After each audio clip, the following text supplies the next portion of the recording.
Mummy हे ठेवतो मागे. हो हो.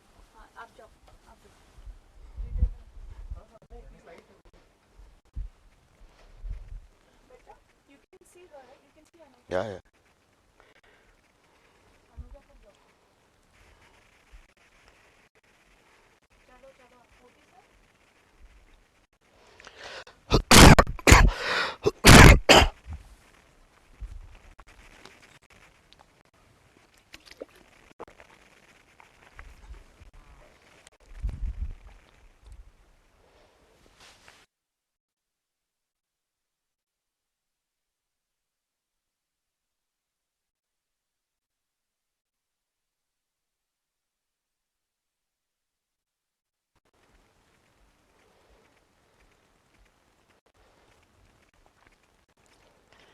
Good morning.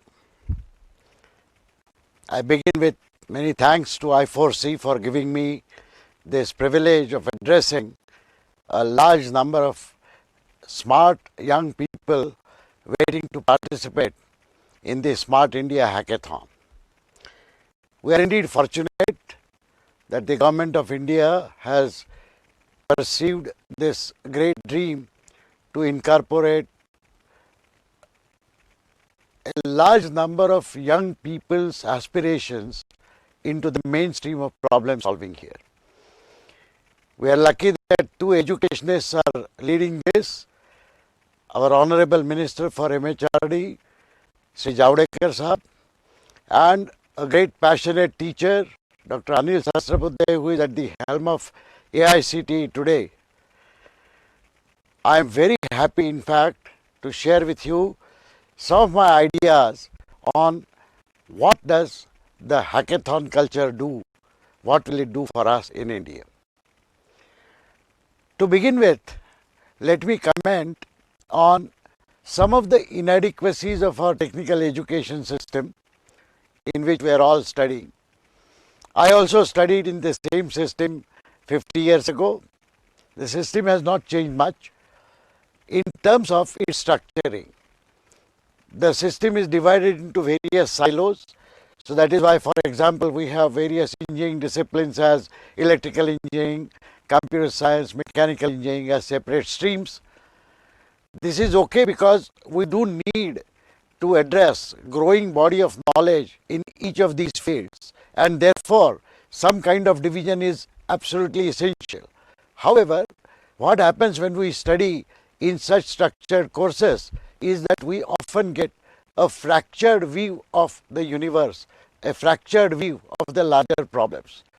We forget that real life problems require expertise in multiple domains, in multiple fields to solve those problems properly. There is a possibility of getting to understand the larger problem solving business through our final year projects. But unfortunately, our final year projects have a very limited scope for applying our mind to the larger problem solving. The real life problems, as I mentioned, are always multidisciplinary and they require large teams to work on them.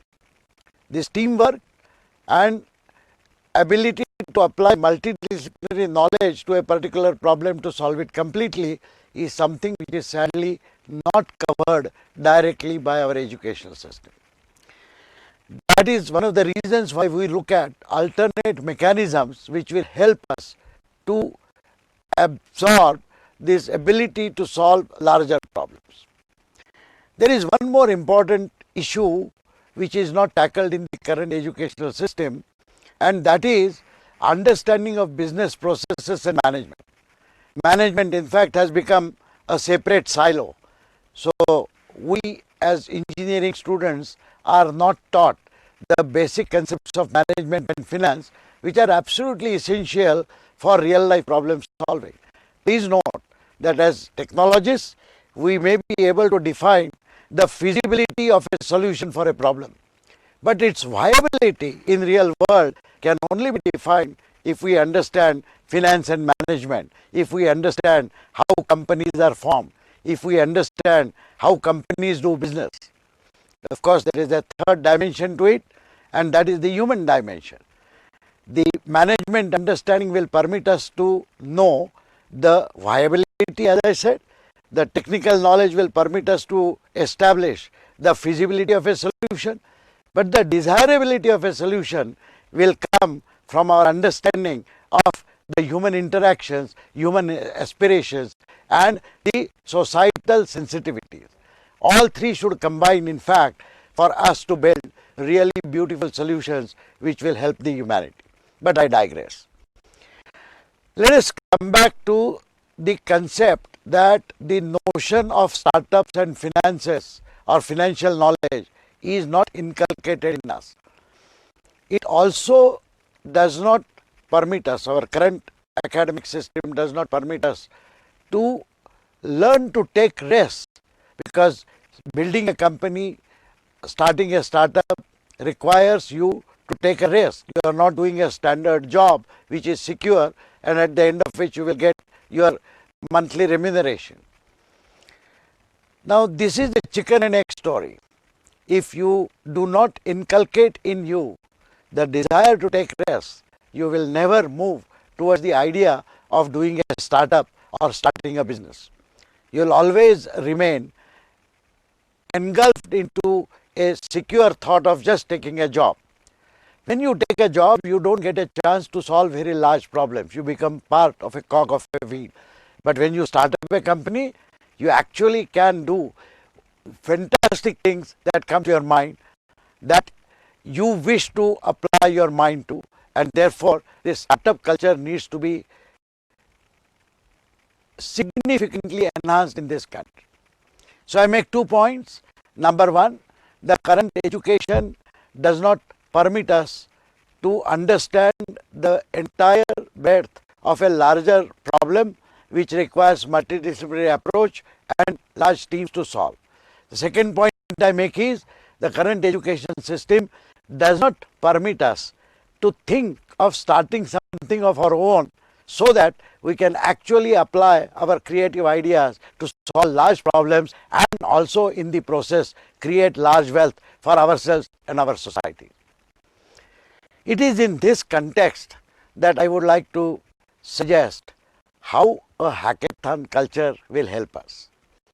All of you know about hackathon, of course, but perhaps you have not wondered about certain peculiar aspects which, unknown to you, a hackathon will build into you.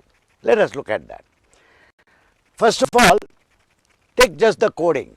We do a lot of coding as exercises in our programming course or in a data structure course. In fact, large number of students from disciplines other than computer science are known to be excellent coders. They study coding on their own. But the point is, most of the coding that we study in our courses is limited to solving a small part of some larger problem. And in fact, often whatever coding that we do in our classes does not relate to any large real life problem. A hackathon, on the other hand, gives us an opportunity to look at a problem in its complete entire spectrum. We have to solve a complete problem. It is not adequate to say that I can think of this nice data structure or I can implement, let's say, pointers very well in my program. That is not good enough. You have to use all your knowledge to actually solve a problem. So you have to code to solve a problem end to end. You have to code with available solution stacks which other people might have created and might be available either as commercial products or as open source stacks. So as a result, when you are solving a large problem, you realize that you might write some 5,000-7,000 lines of code, but you are actually using 50,000 lines of code or 100,000 lines of code which might have been written by others and which is made available to you. Consequently, your programming is not only about your ability to code, but your programming is also about connecting your code through appropriately defined APIs with available stacks. This you will not learn in regular courses. Only a hackathon permits you the opportunity to understand all of these. While this is the most important thing that a hackathon does, there are several other equally important things which are sorted out by hackathons. Number one, it teaches us to work in teams. Observe that in most of the courses we are alone. We are solving our examinations, we are getting grades. There are occasionally team exercises that are given by some teachers, but this kind of teamwork is completely different. Here you work with people who have expertise in different aspects of problem solving, and then together you solve a larger problem. This involves a lot of planning, this involves a lot of allocation of work, this involves timely completion of the work, because unless somebody completes the work, all others may be dependent on that completion so that they can take the solution forward. And all of this has to happen in a very short time. But when you practice participating in a hackathon, you actually practice these aspects of building teams, of allocating work to different teams. Leadership emerges. It is not just the team leader who is important. Every individual has to lead a particular aspect of problem solving, and together the team must bring its entire competence. So the sum of 5 people's competence should not be 1 plus 1 plus 1 plus 1 plus 1 plus 1, say 5 or 6, but 50 or 60. That should be the multiplying factor that the team should bring to the table. A hackathon teaches us to do that very well. So to recapitulate, a hackathon will permit us to understand teamwork far better than any other activity. A hackathon will bring out the elements in planning. A hackathon will permit us to understand the sequencing of different activities by different individuals. A hackathon will make us aware that each one of us has to do the task in defined time and do it to the best of our abilities, so that together all the tasks represent a solution to a problem. One more important thing which a hackathon teaches us is endurance.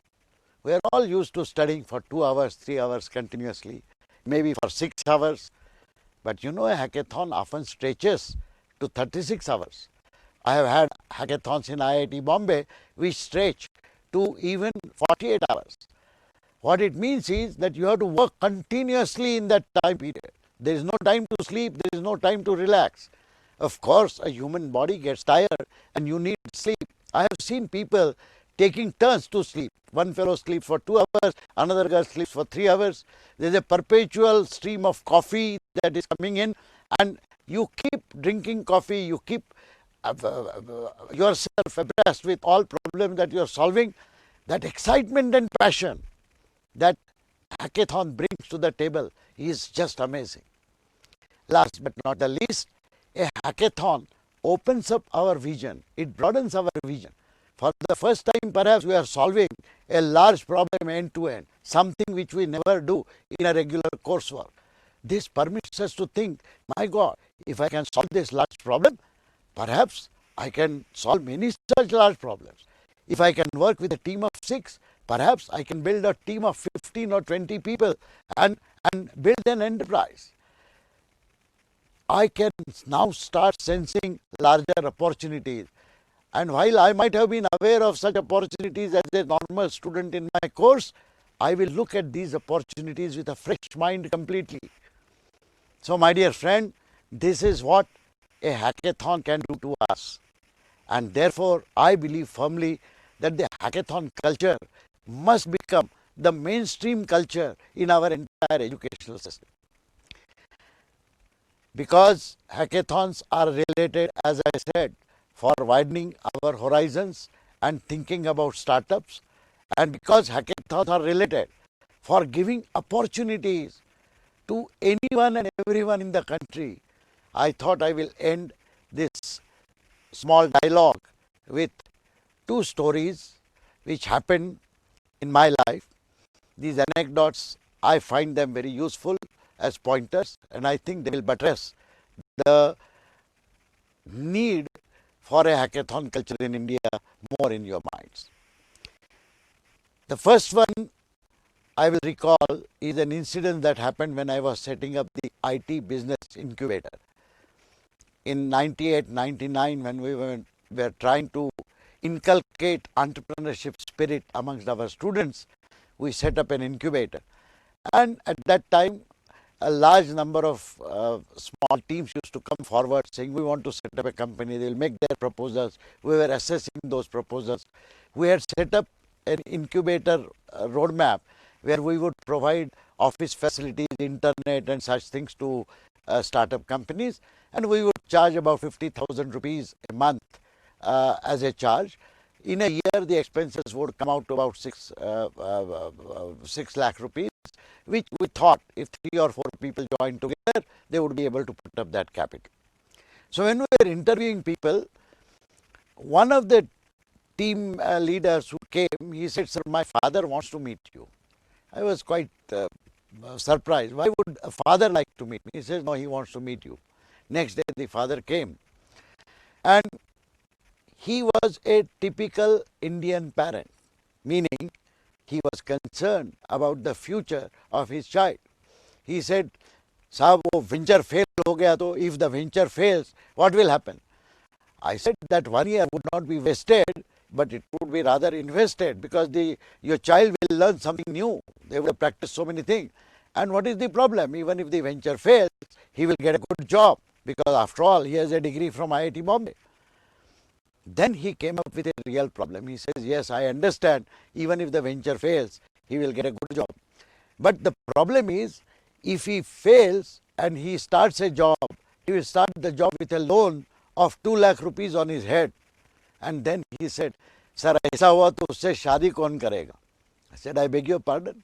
His worry was that a boy who is otherwise eligible to get married to a good girl, no parent would offer a girl to a boy who has a job but has a 2 lakh rupee loan on his head. I was wonderstruck. I called 2 of my friends who were supporting our initiative through their large-hearted donations, Kanwal Rekhi and Annan Nilekani, and I told them I have a marriage problem. In the beginning, they did not understand. I said, this is the perception that parents of Indian children have, that doing startup is a great risk, and even you cannot get married if you take that risk and if you fail. They smiled and they asked me, what is the solution? I suggested to them that if they permit, I will use part of their donation to run the incubator. For operational costs, I will use their part of the funds, and I will not charge a single paisa to the startup companies for 1 year. We did that. Today, our Society for Innovation and Entrepreneurship still admits startups without charging anything in the first year, where the costs are actually provided through some other funding. So, my dear friends, in India, we require this risk-taking ability to be injected among our people. You would have seen in last 20-25 years, a large number of startups have come up. This I4C venture, which is running the entire gamut of this entire what you could say hackathon, smart India hackathon itself is supported by one such startup. It is no more a startup. It is an established company called Persistent Systems. But I remember when my friend Anand Deshpande came back to India after his PhD, he started this company with just 2 people. It was truly a startup. He took that risk. He took that risk because his parents actually encouraged him to take that. And today, it's a large company supporting thousands of professionals solving problems all over the world. There are umpteen such examples of these startups. Today, I believe this culture has taken roots. But to enhance that culture, we need an injection amongst all your young minds to think differently about life, not just looking for jobs, but looking for some startup opportunities. And this is what an hackathon culture will be able to provide to us. I will conclude by telling you about what I have seen as aspirations among us. This anecdote happened in 1999-2000. I was called to give a talk in a small place called Wada. This was an event organized by Marathi Vigyan Parishad, and they said, sir, would you give a talk in Marathi telling students of what information technology is? I said, why Marathi? They said the 9th, 10th, 11th standard students of that region are mostly tribal students, and they don't understand English. It was the first time for me. I prepared my talk. The talk went well. There were very intelligent questions that were asked, by the way, by some of the students. The students clearly belong to a large tribal belt. However, you could see spark in their eyes.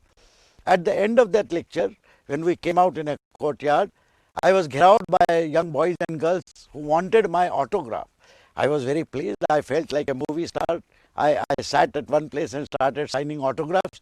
There was one boy who was standing there, and I asked him, "Do you need an autograph?" He said, "No, I want to ask you some questions." I asked him to wait. After 3 or 4 minutes, the organizers came and said, "The chief guest of the function is waiting for a cup of tea with you. He has to go early and you also have to go early." So I got up and I started moving. And this boy caught my hand. And I stopped and I said, he said, "You promised to answer my questions." I said, "Sorry, but the chief guest is calling." Then he said something which struck me. He says, "Sir, I have walked 10 kilometers to attend your lecture." I stopped and I said, Why you walk 10 kilometers? Oh, he says, "I walk 6 kilometers every day to my school."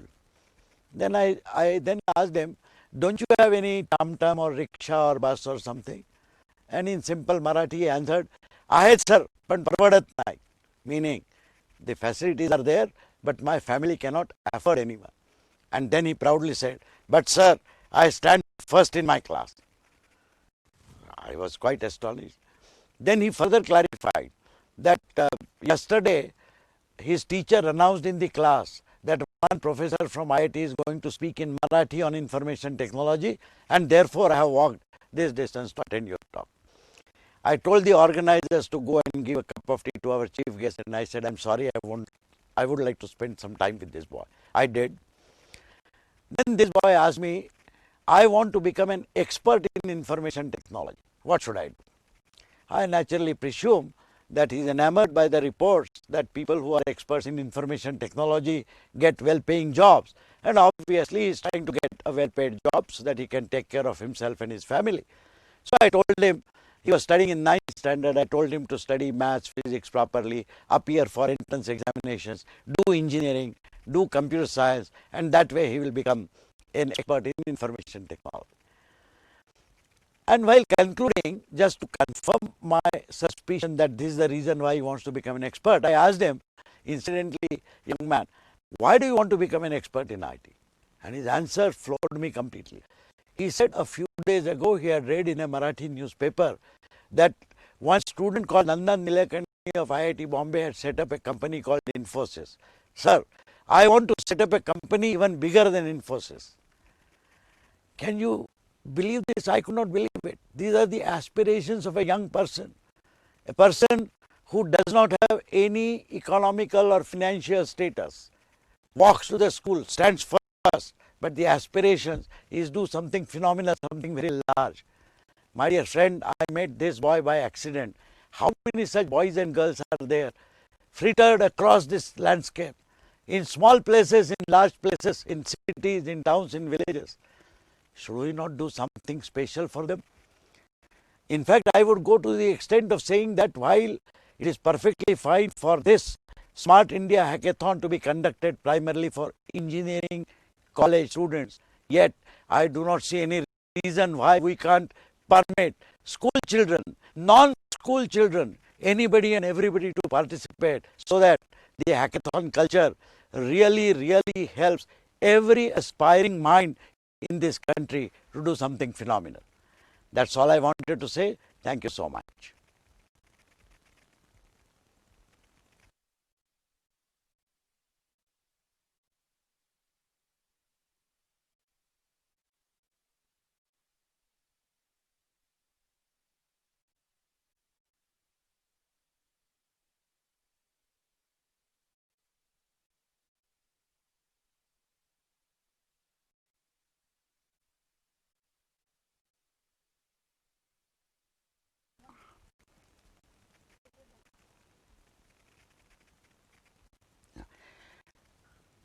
Well, I will now be able to take some questions that people might ask. Please type your questions so that my colleagues here in the studio, in the I4C studio, will be able to flash those questions on the screen, and I would be able to take them one by one. We'll wait for 2 minutes. Maybe I will request our colleagues to display that slide again, so that while you wait, you will be able to look at the details of the hackathon scheme. Or otherwise, we can just wait for a few seconds. As the questions start appearing, we'll take those questions.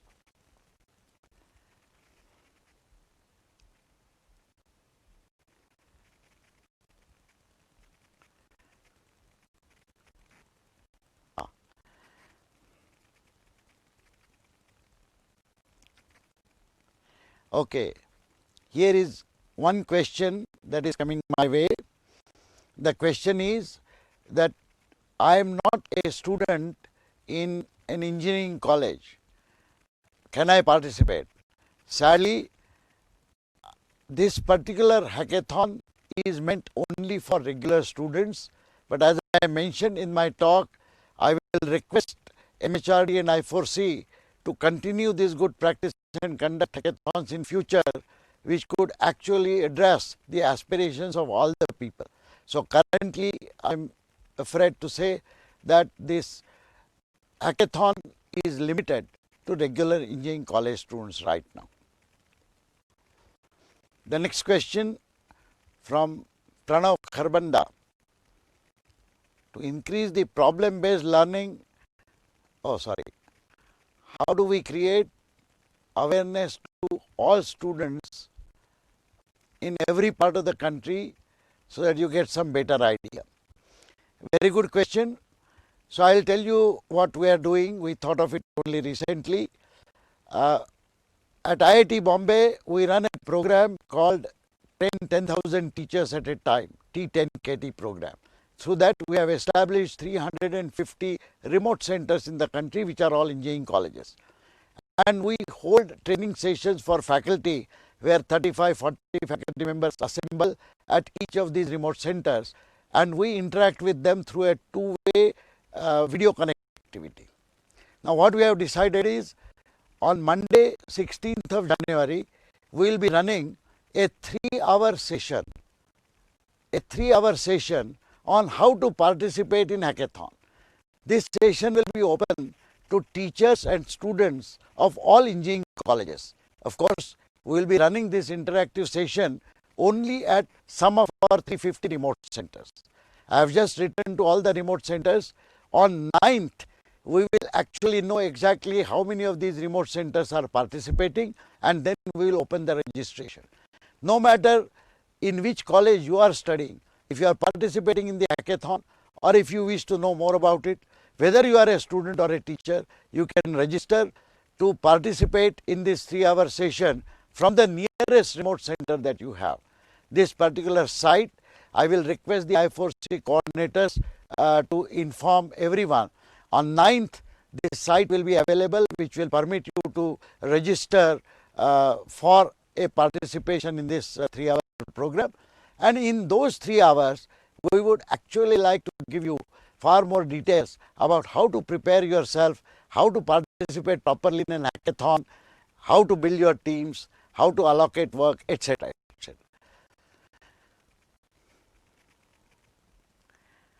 Okay, there is another question.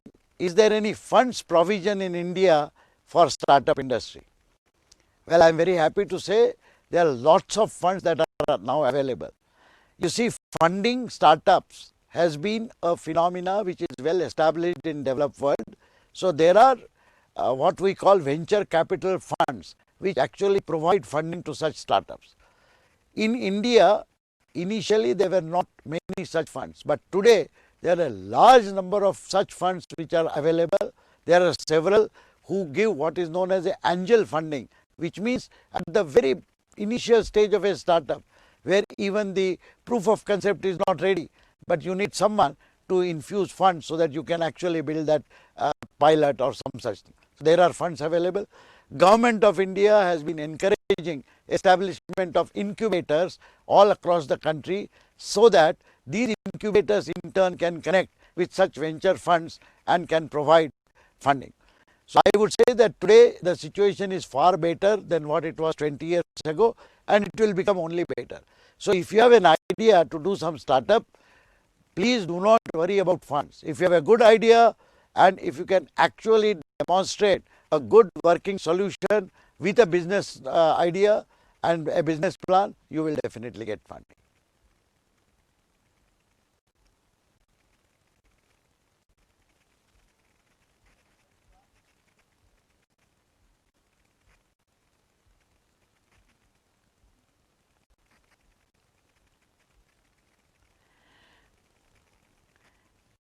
So thank you very much for this participation. If any one of you have any new questions, either now or later, please feel free to ask them through the appropriate discussion forum or contacting I4C. I'll be very happy to answer them in coming days and months. Thank you so much.